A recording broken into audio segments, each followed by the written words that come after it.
Character has had such a journey on this show as he's come to terms with loss, finding his place in the world, and honoring his community. And you've handled it with so much nuance. As an actor, how did you create the space for yourself to dive into those emotional storylines? Oof. Well, yeah, we're jumping right into it, Kevin.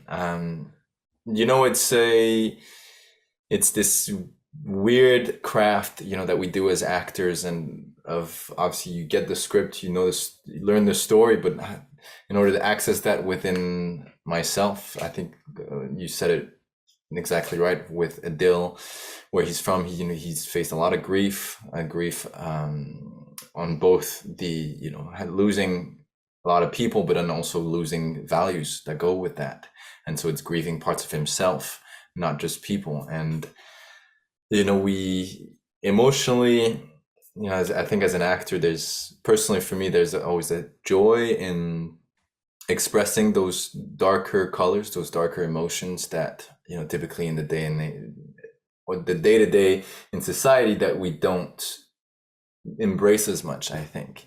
But that takes a lot of focus, a lot of silence for me, silence my mind. And typically also when I film for an extended amount of time, like these seasons, I kind of go into a little bit more of a recluse mode where because I think it's hard to then separate completely, Tony from a character.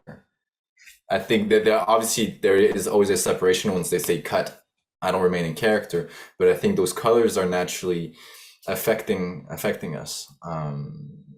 And like also you can pull a lot from life. Life is difficult in a lot of ways, and to me, it's about accepting what happens and then being able to use it as an actor. Many of your castmates have talked about Elliot's special ability to incorporate an actor's essence into each character. And in 307, we see your character showing off his dance moves, which is another passion of yours. Was that something that you collaborated with Elliot on? What was your reaction like when you read that in the script? Oh, I got completely surprised by it. I had no idea, and then all of a sudden, I hear some Elliot say that, or some of the creators saying, "Oh yeah,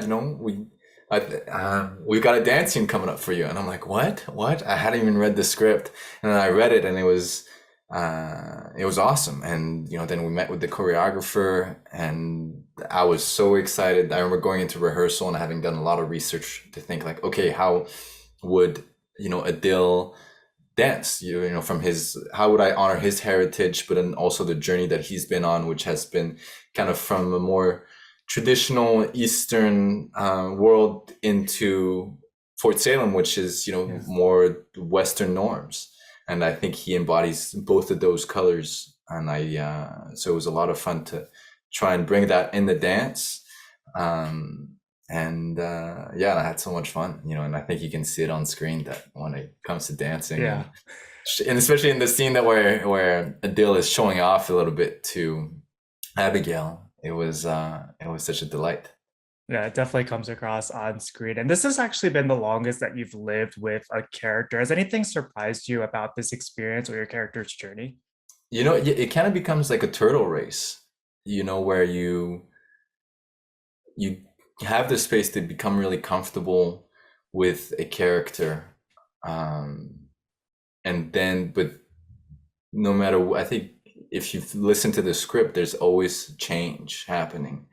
And for me, Adil's growth has been so fun to play. To me, so much has been about the immigrant's tale of coming into a new land, and how is it that you find confidence? How is it that you find belonging when you're different?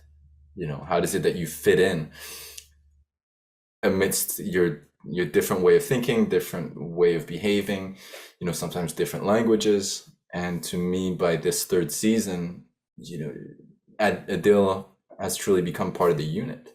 Mm. And it's been so incredible to experience that, both on and off screen, um, with a character for that long. And yeah, I've grown like so attached though, emotionally as well to his journey, and that it's very bittersweet, to say goodbye. In 308, we're going to see Abigail and her unit surrender for the greater good. How is that going to impact your character moving forward? Well, you know, it's more loss, you know, more separation, and Adil has had to face that a lot. You know, it's a chaotic world for everybody in the show, but for Adil, he's had to separate from his sister, you know, early on, and then now he's got to separate from his love and partner, and it's and especially for that type of separation where you have no idea what's coming out of it, and that's terrifying, you know, to see the person you love the most surrender and potentially get out of, you know, you have no, you know, they don't really say what's going to happen, and so to me it's losing someone, potentially even, you know, is their life in danger, but also the relationship takes such a hit. And to Dill, I think she was the only place of safety for him, you know, a place of feel of home, this newfound home that now he has to say goodbye to. So that's a very difficult choice. You were saying earlier, we're a few episodes away to the series finale of Motherland Fort Salem. As you close this chapter in your life, what will you remember most from this experience? Being on a show that celebrates difference and diversity. Um, you know, I think Elliot on paper created a world where all of that is normalized, where a lot of people who have been marginalized, people who have felt different, could come into one world without having to justify themselves, without having to face as much, you know, hatred or bigotry or racism. Obviously, it's still part of the show, but the family that we created, to me, really embodied those values of who are you and who am I? Where is it that we are similar, and where the differences happen? How is it that we can find fascination for that and exchange and collaboration, as opposed to judgment and remaining at a distance? And so for me, that's been an incredible experience that I hope to take on to every job that I do. What was your reaction when you read that final script? What can you tease about kind of that those final moments, and what did you feel in the final day of shooting?